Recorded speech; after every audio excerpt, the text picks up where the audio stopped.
Биз ошол негизинде сиздерге алдын алып бул жака эмнегедир барбай атат. Кала бийлигине арыз муңун айтып жаткандар Жалал Абад шаарындагы курорт подхоз участкасынын жашоочулары. Алар жыл сайын жаздын келиши менен көчүү тууралуу эскертүүлөрдү алышат. Деген менен мындагылар жашаган жерин таштап кетүүнү каалашпайт. Кээ бир адамдар бул жерде 80-90 жакка чыккан адамдар бар да, бул өмүрү өткүнчө ушул жерде үйлөрүн куруп, турукташып, канча мээнеттерин кетиришкен да.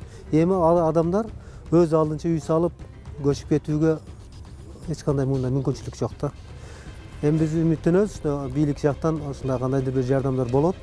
Же болбосо ошо изилдөө институту келип, жакшылап дагы бир текшерип туруп, бир өзүнүн жыйынтыгын берет деген үмүттө гана күтүп калабыз. Жердеги жашаган элдердин көчүп кеткенге чын дегенде шарты жок. Бул жердегилердин көпчүлүгү кара-картаңдар, анан жаштарыбыз болсо бул жерде эмес көп. Бу жердегилер көбүлөр ошондой зависимый дем, бай жашабагандар дейинчи. Ограниченный немеси менен да экономический средствосы менен жашаган кишилер да. Анан ошого булар дароо эле көчүп кеткенге шарты жок да. Жалал Абад шаарынын курорт подхоз аймагындагы жер көчкү 2004-жылы изилденген. Анда аталган аймактагы жер көчкүдөн 25 үй бүлөгө кооптуулук жаратылышы мүмкүн деп аныкталып, коопсуз жакка көчүп чыгуу тууралуу корутунду чыккан.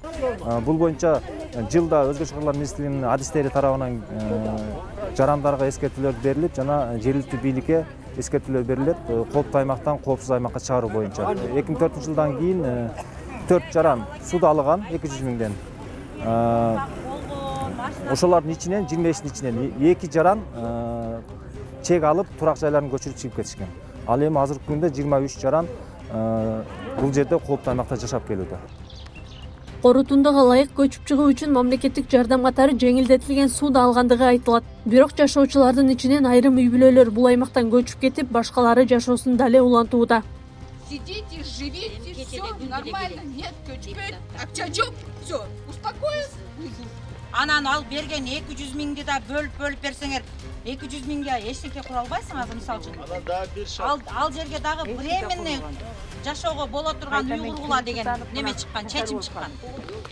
Кала бийлиги маселени жөнгө салуунун альтернативдүү жолдору изделип жаткандыгын билдирди. Областык деңгээлде жетекчилер менен биргеликте биз протоколдук чечим чыгарып, сот тармагына дагы, анан кыргыз ГИИС тармагына дагы жөнөттүк да.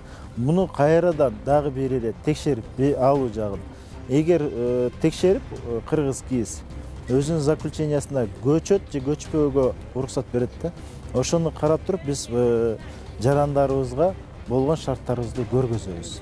Эске салсак, ÖKMдин Жалал Абад облусундагы башкармалыгынын маалыматына ылайык, облус аймагында жалпы кооптуу көчүрүлүүгө тийиш аймактардын саны 1289 түзөт. Анын ичинен 491 аймактын жер көчкү коркунучу бар. Акылай Карабаева, Замирбек Тойчубаев, Регион.